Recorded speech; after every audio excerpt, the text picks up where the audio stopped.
evening, ladies and gentlemen. Welcome to tonight's debate. My name is Maggie Lin and I'm the chairman, and Brian Kong is the timekeeper. The adjudicator is Ms. Chua. The topic for this debate is that space is no place for civilians. The affirmative team seated to my right is from Emmaus Christian College, and the negative team seated to my left is from Pembroke School. The speaking time for this debate is 5 minutes. A single warning bell will sound 1 minute before the speaking time, and a double bell will sound at speaking time. A continuous bell may be rung 30 seconds after the speaking time, in which case the speaker must sit down immediately. Please switch off your mobile phones and other electronic devices. I declare this debate open and call upon the first affirmative speaker, Hannah Binu.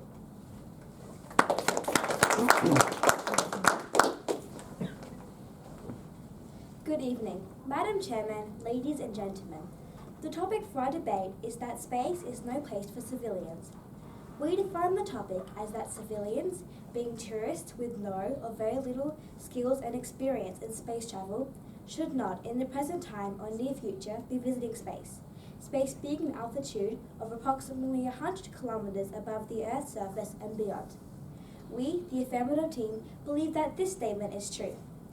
This evening, as the first speaker, I will be telling you that space travel and the environment in space is far too risky and dangerous for civilians.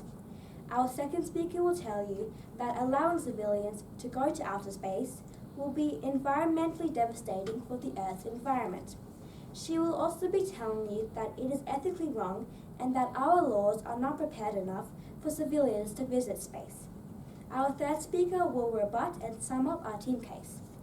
Now to my first point. Space travel is far too dangerous for the civilians. In order to see this, all we have to do is look at the history of space travel.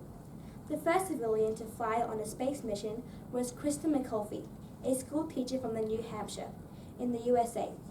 Tragically, she died in 1986, along with all the other crew members, when the space shuttle Challenger she was on broke apart 73 seconds after liftoff.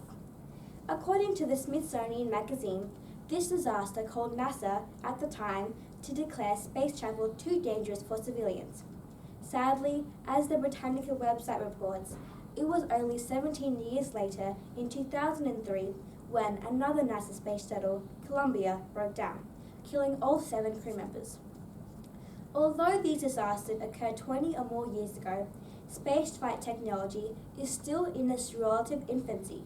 And as the Space.com website stated in a January 2021 article, safety concerns do still occur during human missions, which demand a high degree of care because they are so technically complex and carry huge risks.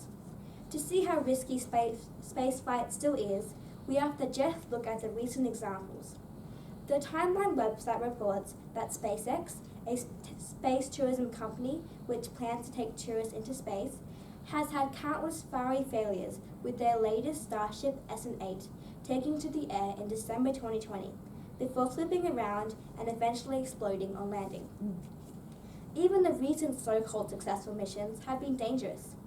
The latest mission on the 11th of July 2021 by Virgin Galactic, another company that plans to put tourists into space, carried their company owner, Richard Branson, into outer space, drifted dangerously off course, and has now been grounded by the U.S. Federation Aviation Administration subject to a safety investigation.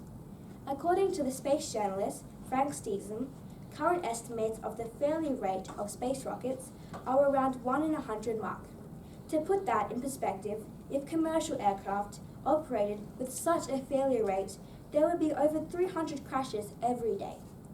Now to my second point. As well as being dangerous to travel to space, it is in a dangerous environment for civilians' health once they are in space. According to the Britannica website, the space environment, with its very low level of gravity, lack of atmosphere, wide temperature variations, and high levels of solar radiation, it is an unnatural and hazardous place for humans. The lack of gravitational force causes many changes in the muscle, bone, and blood production, leading to muscle and bone atrophy and degeneration. and exposure to high level of solar radiation puts civilians at high risk of developing fatal tumours and other serious health problems. Further, as the Stone Clinic states, there are psychological effects of being in space on humans, which can cause mental health issues to civilians if they stay in space for any length of time. The Stone Clinic also reports that hazardous microbes and viruses are virulent in space, and complex health challenges can occur, which would be in an environment where only basic emergency care is available. So, Madam Chairman, ladies and gentlemen, we, the Affirmative team, strongly believe that space is no place for civilians. Both traveling to space and being in space presents very high levels of danger to civilians. Whilst these high levels of risks might be acceptable for a small number of professional astronauts and researchers who are highly trained and skilled and know the risks they are taking, they are most definitely not acceptable for civilians. Thank you.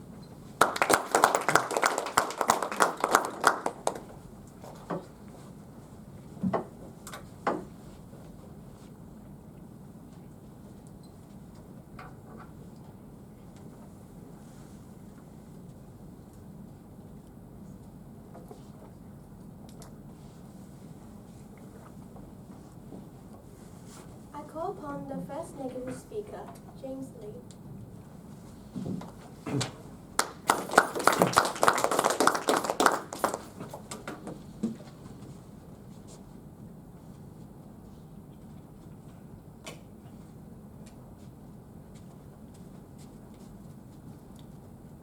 Good evening, Madam Chairman, ladies and gentlemen. The topic for today's debate is that space is no place for civilians. We would like to make some slight alterations to the Affirmative team's definition. Our definition is that civilians are people that are not part of the police or military force. Space is defined as the boundless extent beyond Earth, above 90 kilometers from the surface, and that the civilians would be traveling there recreationally at their own will.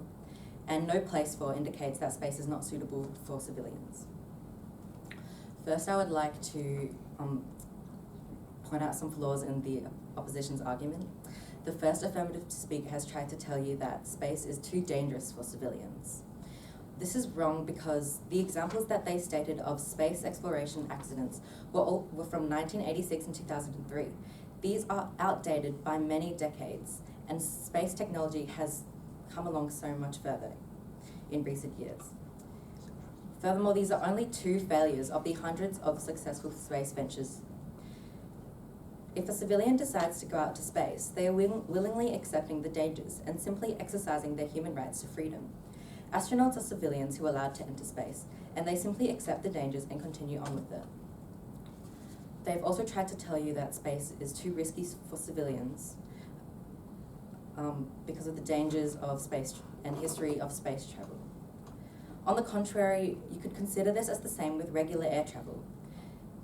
If the designs of the airplanes were originally dangerous at the time, but they only improved as people continued to go onto planes and were not afraid of that kind of failure.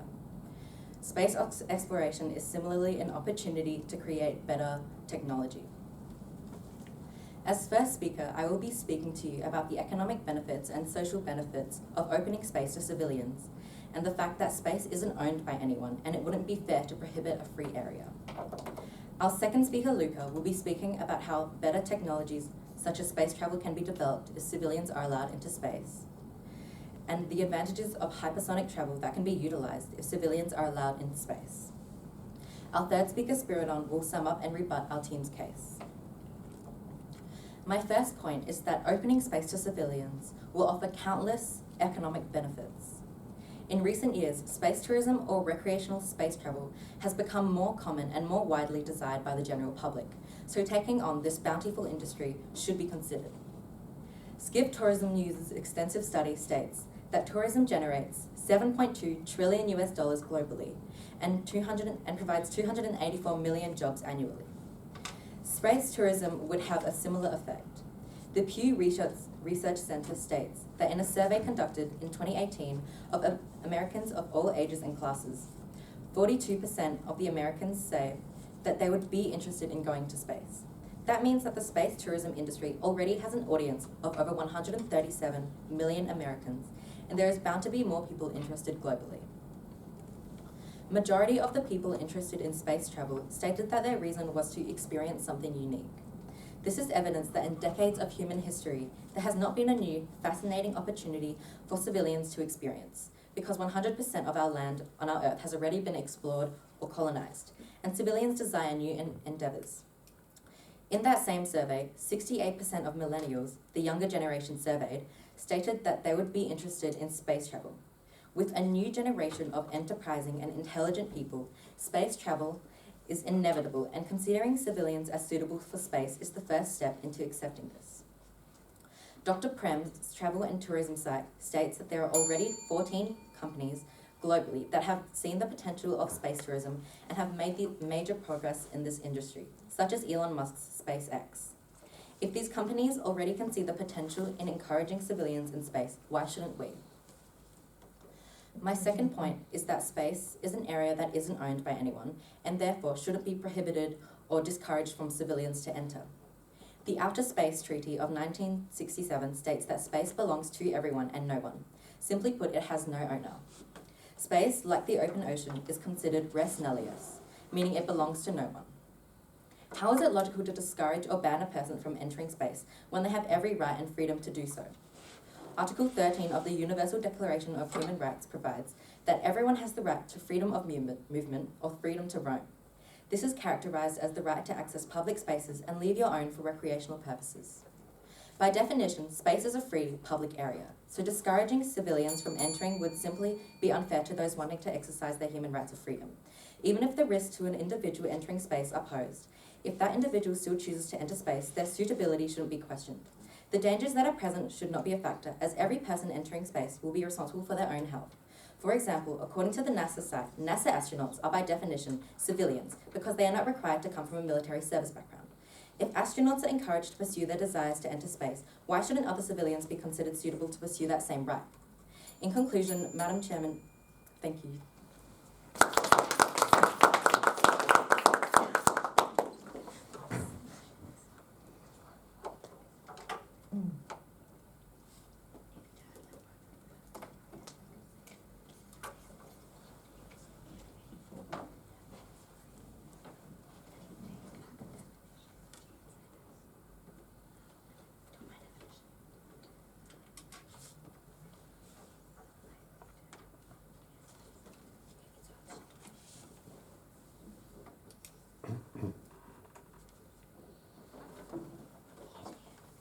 I call upon the second affirmative speaker, Arianda Alta.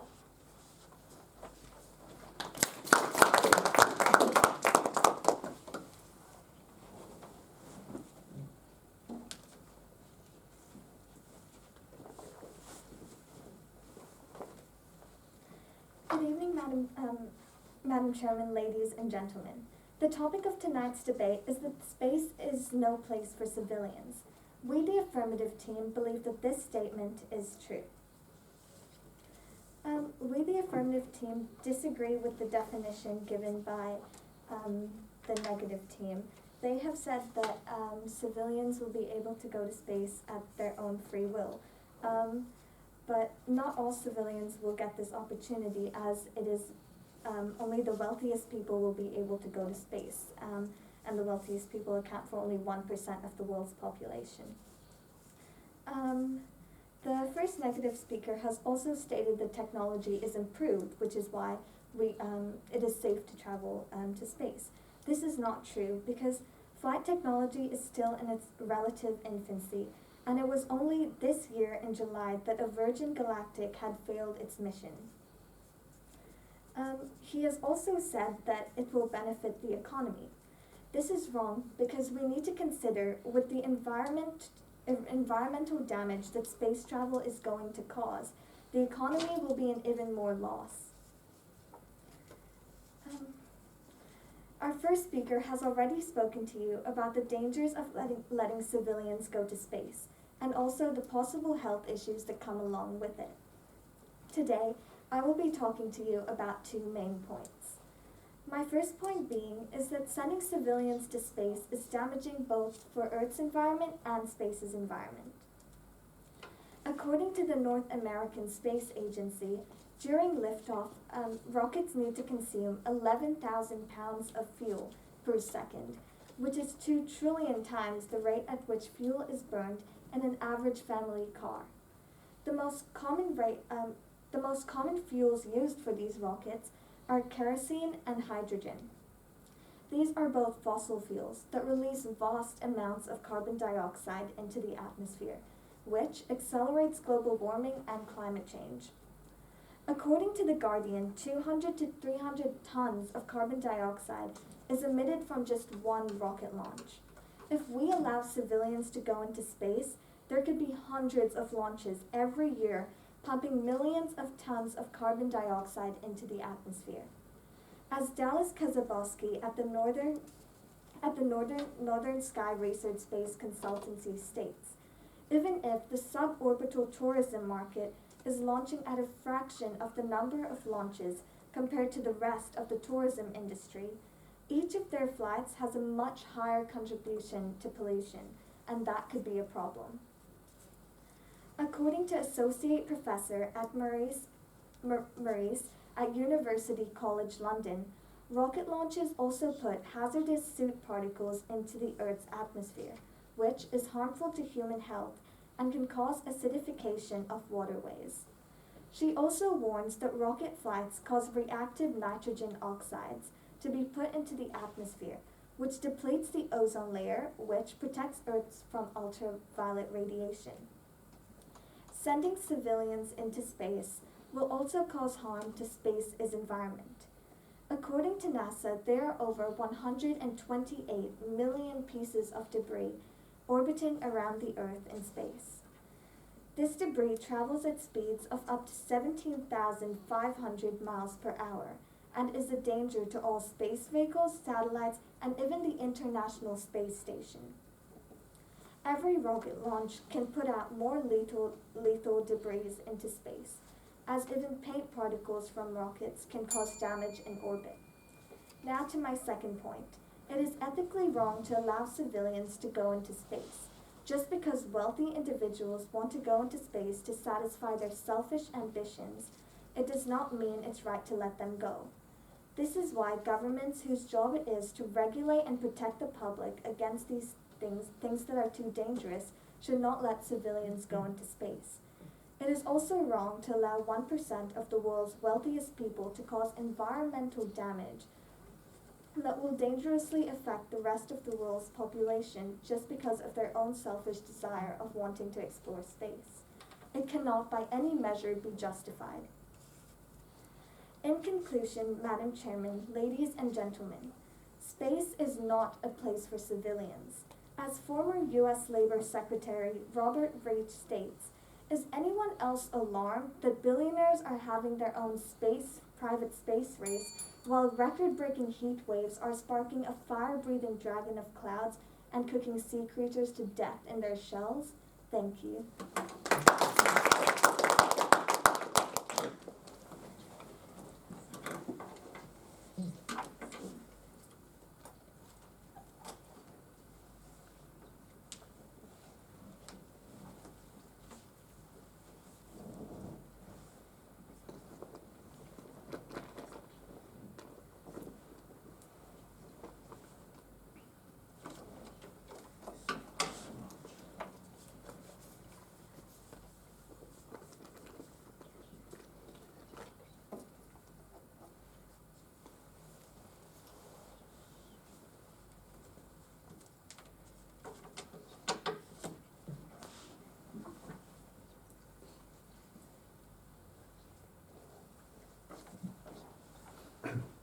I call upon the second negative speaker, Luca Hin.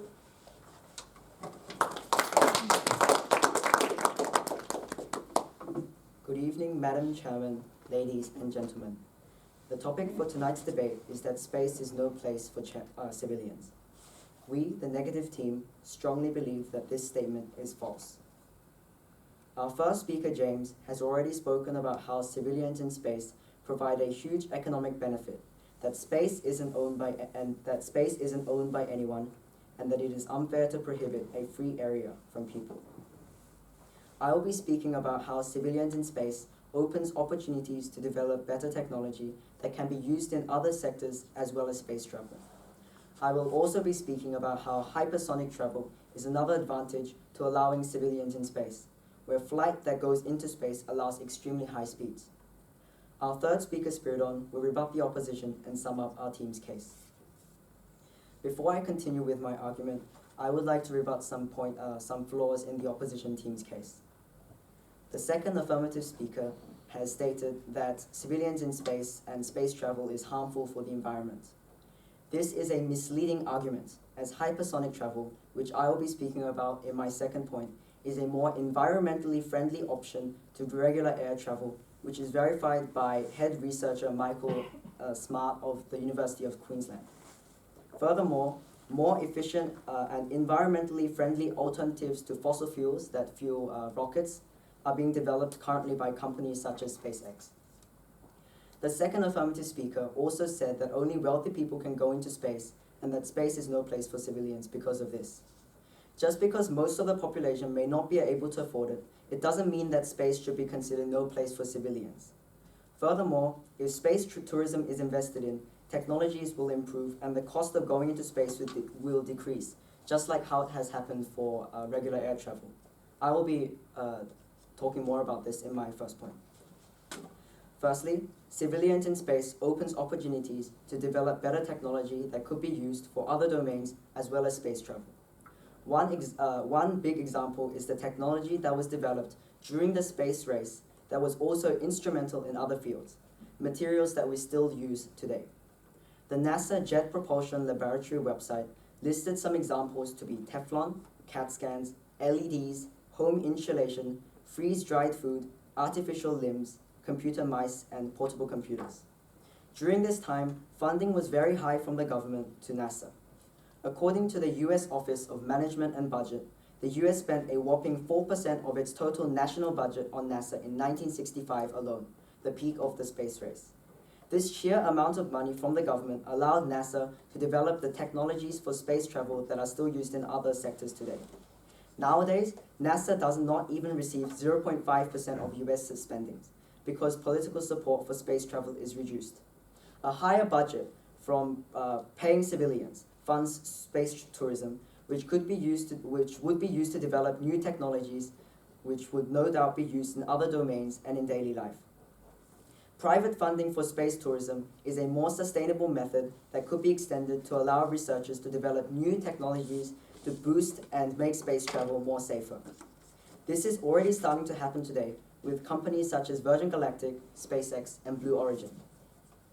Secondly, civilians in space do not have to be for the sole purpose of space travel. It could also be used for Earth travel using hypersonic travel, where a rocket is launched from one location 90 kilometers above Earth to another location, according to NASA reports reaching 6 times the speed of sound or Mach 5. To put this into perspective, it would take only 8 minutes to go from Adelaide to Melbourne and only 2 hours to go from New York to London. This level of speed can only be achieved in space, where drag is minimal. Planes that reach hypersonic speeds are being developed around the world, such as in China, Russia, India, Germany, the European Union, and USA.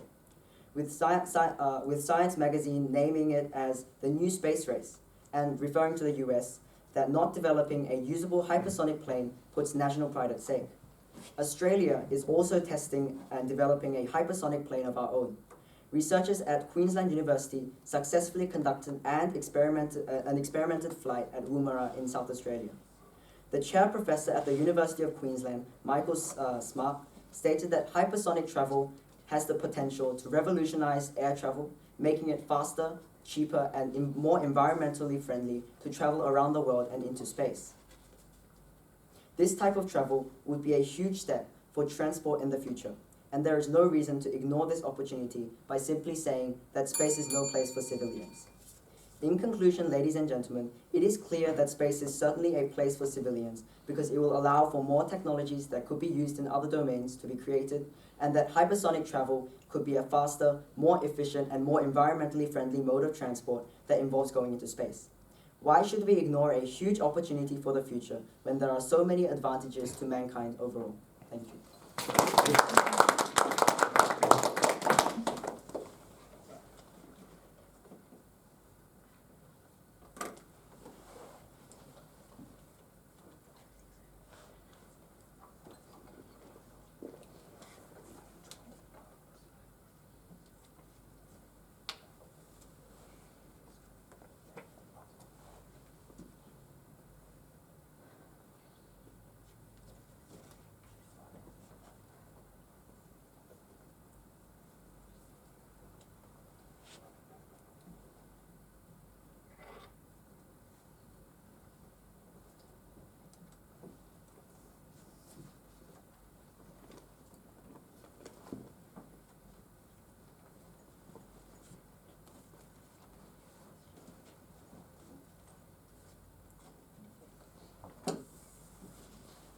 I call upon third affirmative speaker, Halia Coggins.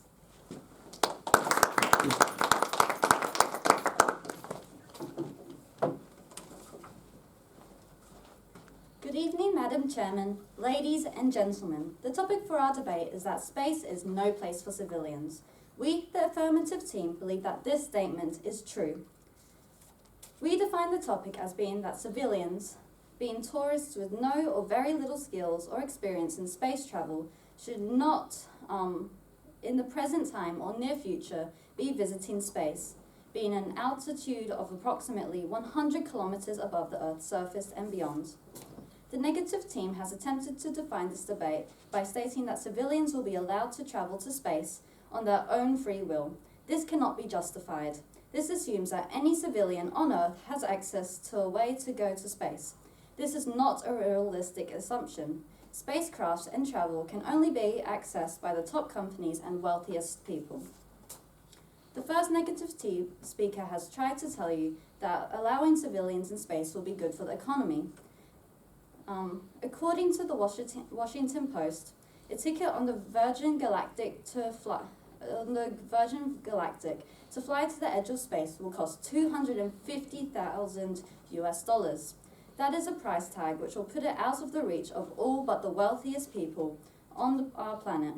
This means that even if there are a lot of people who want to go to space, they won't be able to afford it. Additionally, many predict that space tourism will be utterly disappointing.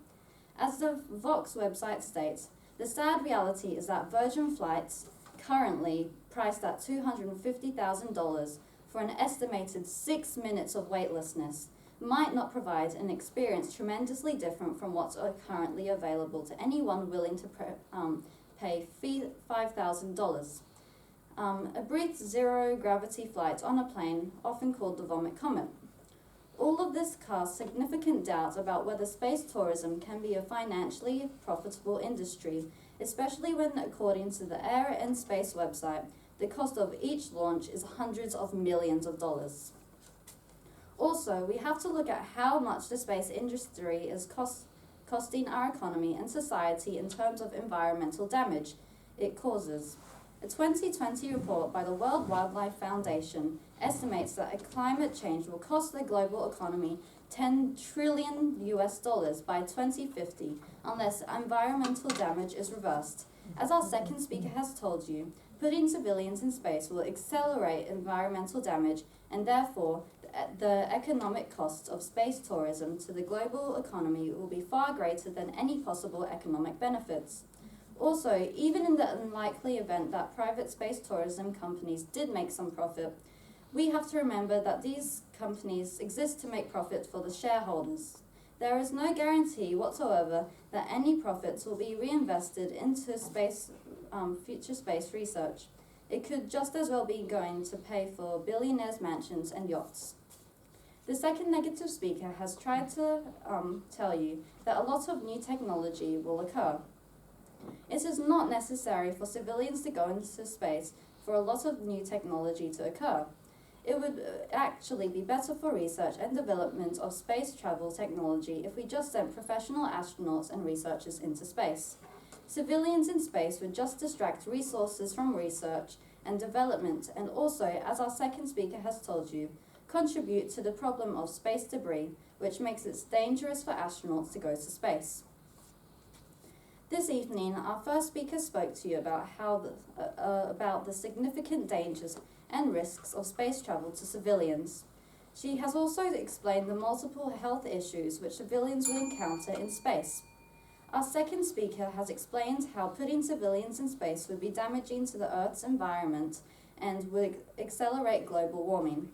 She also told you that it would increase space debris and that allowing civilians in space is ethically wrong. So, Madam Chairman, ladies and gentlemen, our team firmly believes that space is no place for civilians. Putting civilians in space would hinder proper space research, endanger lives, and accelerate global warming.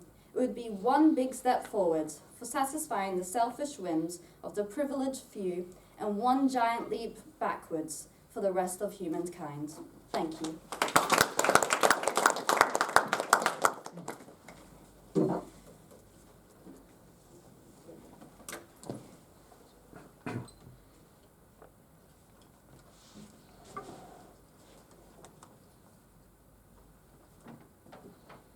I call upon the third negative speaker, Spiridon Spilarparlis.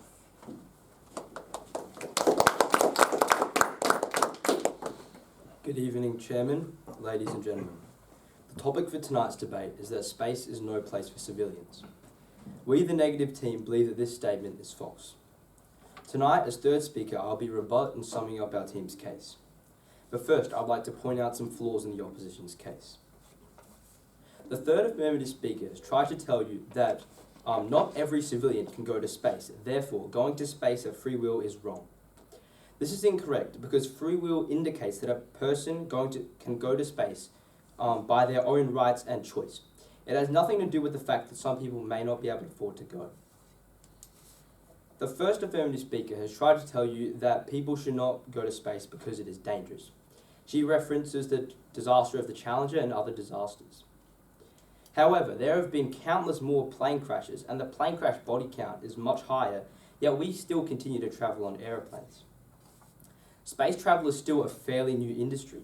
According to bbcnews.com, in the 1920s, the chance of a plane malfunction was a high 3%. If we compare that to the current statistics with today's technology, the chance of getting in a plane crash is an incredibly small 1 in 11 million. Since space travel is new, the chance of there being a space disaster will still be incredibly low, similar to that of modern-day air travel. She also said that the space environment and lack of gravitational support is no space for humans. Civilians, of course, would have to undertake extensive muscle training to support their bodies before traveling to space. Astronauts, by definition, are classified as civilians. Sending untrained astronauts to space is like sending people skydiving without a parachute.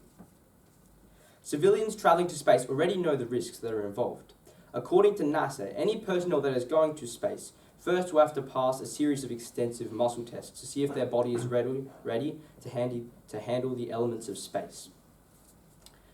The second affirmative speaker has tried to tell you that space travel is devastating for the environment. This is wrong because, according to NASA, the rocket takes 20 passenger jets worth of fuel to launch. Whilst this sounds a lot, according to flighttrader.com, there are 100 flights around the world every day. According to bbcnews.com, the majority of greenhouse gases produced is by electrical energy for the world's power, by burning fossil fuels, and also by gas emissions through transport, such as cars. Rockets are not being used at the same rate of cars, and they're about equivalent. According to SpaceX, new projects are regularly being tested in order to try and recycle rockets to lower not only the cost of travel, but also the amount of waste and space debris that ends up in space.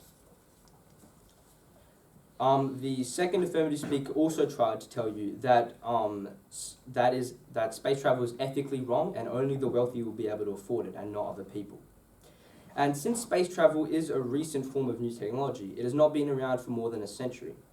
Space travel is expensive since it is a new thing, and many advancements are still being made. For example, according to BusinessInsider.com, the first commercially available plane flight cost $1,800 in today's, $18,000 in today's money, and the plane flight lasted for 20 minutes. Today, everyone has access to air travel, and you can pick up a plane ticket for under $100.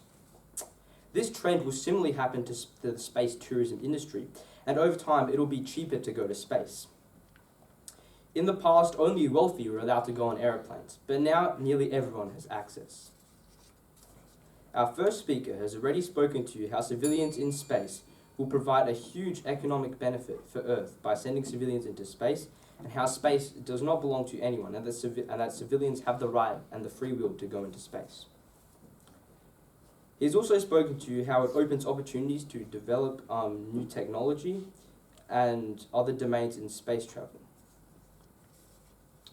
So, Chairman, ladies and gentlemen, in conclusion, we, the negative team, strongly believe that space is in fact a place for civilians. Thank you.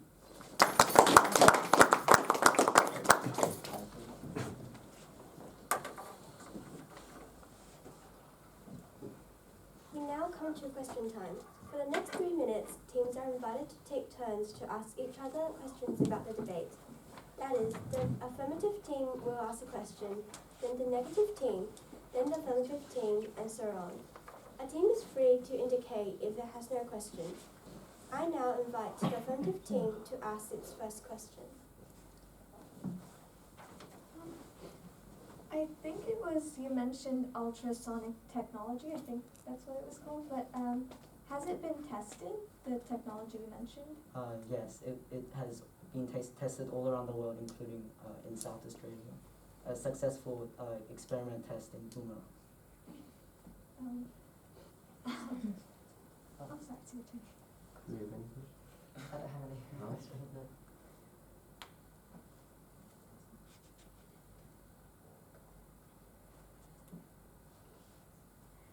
That's good.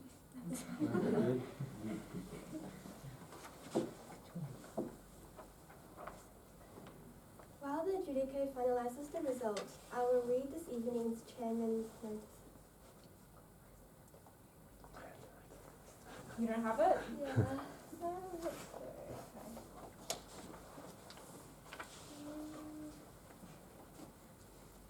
Oh, we have some time. Did you want to go get that and Okay. also a certificate? Is it in the desk? Yeah. Information Yeah, desk? Okay.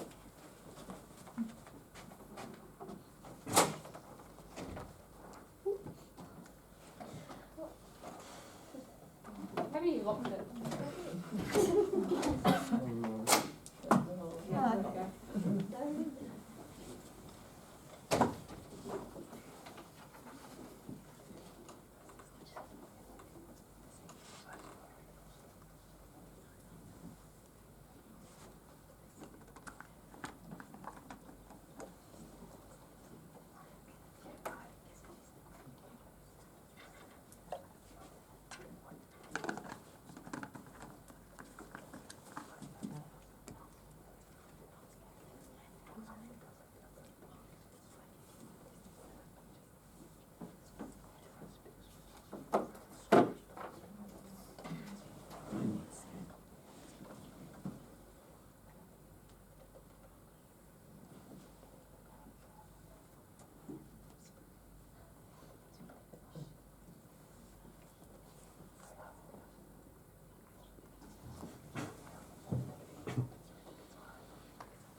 Quarterfinal chairman notices. 1. We're delighted to announce that subject to COVID restrictions, the grand finals will be held in the House of Assembly chamber, Parliament House, on Saturday 25th of September 2021. There will likely be a need to RSVP for contact tracing purposes, so please keep an eye out for this information. 2nd, topic and site information for the semi-finals will be available on the Debating Essay website from tomorrow morning. So please be sure to check your site and debating time information carefully. Debates will be held here at the same venue next week. Thank you.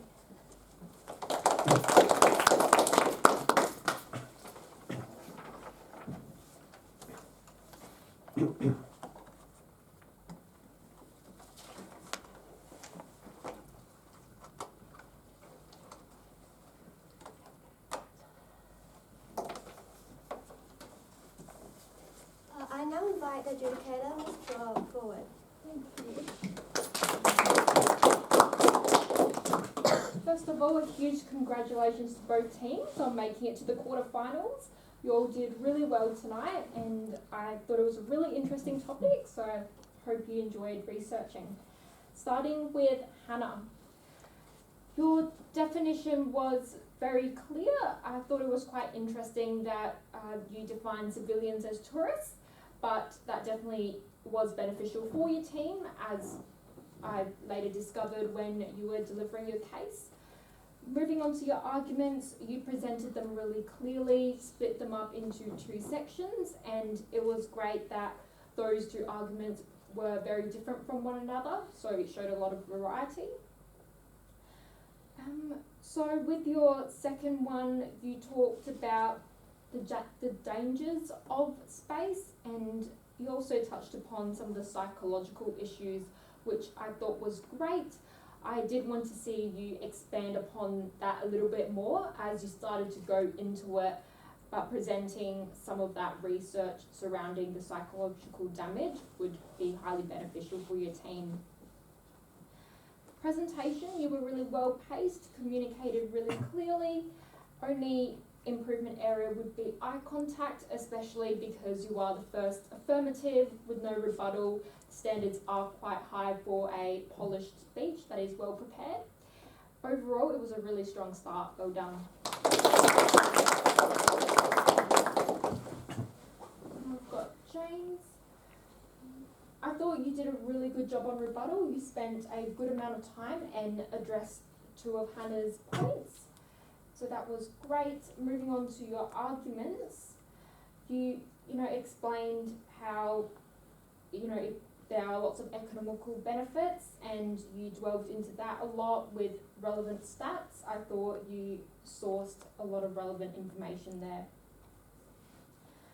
I thought your second point about how if the area was unowned, I thought that was quite a creative point you raised, and you talked about our right for freedom and that we couldn't really ban people from going there because it is unowned space. I thought that was a really interesting point. Just make sure you don't read off your cards, so practicing your speech would improve that aspect. But overall, I thought you researched a lot, and it was definitely very clear in your speech. Well done, James. Got Ariana. I thought with your rebuttal, it was good to see you attempt 3 of the opposition's points. So, you definitely did give it a good effort there. So that was fantastic. Your first point was very well done about the damage to the environment. You explored this in a lot of depth, explaining the fuel types and what this could do, as well as the debris that would be caused by the rockets. So that was really great. With your second point about the rich population and how they are probably the only ones who would be able to go initially, with this point I thought you could have incorporated that into your first one, as a big part of that topic was that it wouldn't be worth the environmental damage, so it was similar to the first point. So structure wise, I thought it could have been better for you to include that as justification as part of the first point, and then that would leave you room for a second argument that would be quite different from the one you presented. So that would allow for a bit more variety. In saying that, I thought you were a really strong speaker who contributed to your team's case strongly with your environmental point, and that was a real standout point. Great job.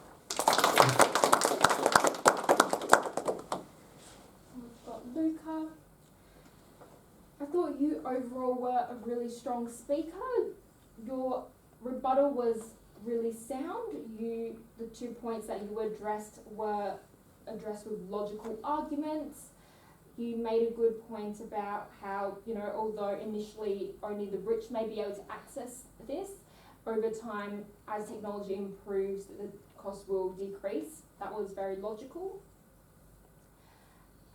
Similar feedback to the first speaker, I thought there were really creative points raised, especially about the hypersonic travel, and I could understand why you defined the definition that way, with the 90 kilometres above the surface, so you could include that point about the hypersonic travel, so that was great.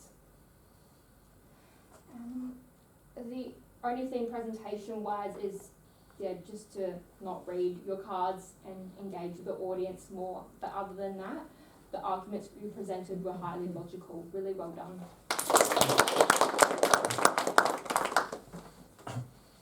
Now we've got Mahalia. I thought within your rebuttal there were really good counter-arguments, which was fantastic to hear. Especially about how astronauts would be sufficient for research purposes, and that would, be enough for new technologies to be developed. I thought that was really good. You did bring up a similar rebuttal in which your second speaker brought up about free will. I think this one was a bit misunderstood, as I think the opposition was explaining free will in the sense that, anybody who goes wouldn't be forced to go, but they would go, because they wanted to. And so the rebuttal that you presented there didn't quite address what the opposition was explaining, but I still appreciated your attempt there. Overall, I thought there were lots of, good points that you attempted, and it was great to see you attempt a large variety. You kept your conclusion nice and short, which is what we wanted to see. You did spend a good amount of time on rebuttal, so overall I thought you were a really strong third speaker. Well done.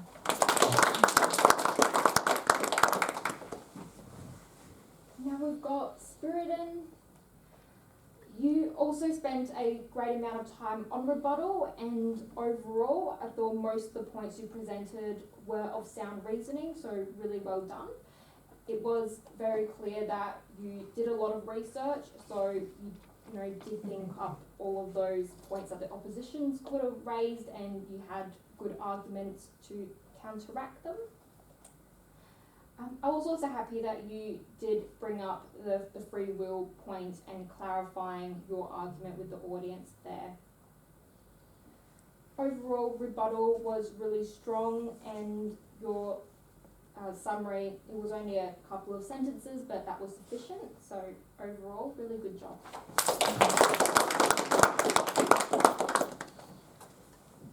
Fantastic job to each and every one of you. You all should be extremely proud to have made it this far. It's a big deal. It was a close debate. The winning team tonight had slightly stronger rebuttal, and that team is the negative team. Well done.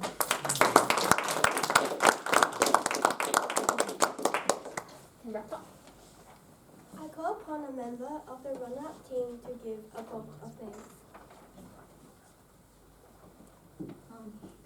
I'd like to firstly thank the opposition for putting up an amazing debate, and great job to all of you. I'd like to thank the audience for coming out and supporting us tonight.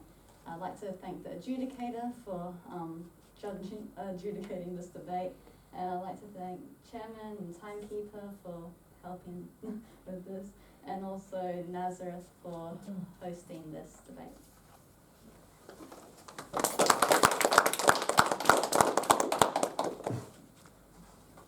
I call upon a member of the winning team to second that vote of thanks. I would like to first thank the opposition team for giving us a great debate, the adjudicator for giving us some great feedback that we can work on in the future, and the audience for coming here to support us, the adjudicator and timekeeper for running this debate, and also Nazareth. hosting.